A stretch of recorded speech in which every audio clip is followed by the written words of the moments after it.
కార్తీక మాసం స్టార్ట్ అయ్యి ఒక 3 to 4 డేస్ అవుతుంది కదా. మీలో ఎంతమంది నాన్ వెజ్ తినట్లేదు? బై ద వే, ఈసారి కార్తీక మాసంకి నేను కూడా శాకాహారినే.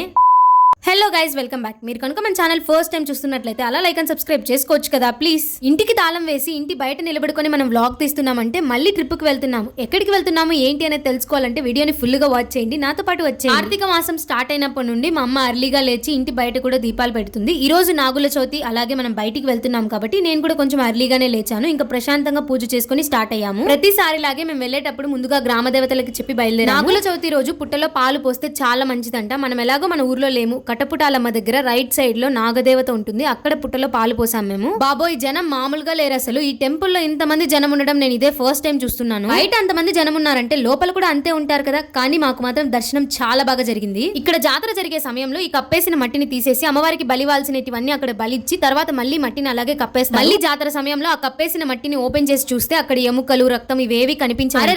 ఇంతకు మేము ఎక్కడికి వెళ్తున్నామో చెప్పలేదే, నెక్స్ట్ వ్లాగ్ లో చెప్తాను. ఆ వీడియో మీ వరకు రావాలంటే వెళ్లే ముందు లైక్ చేసి సబ్స్క్రైబ్ చేసుకొని వెళ్ళండి. కలుద్దాం, బాయ్.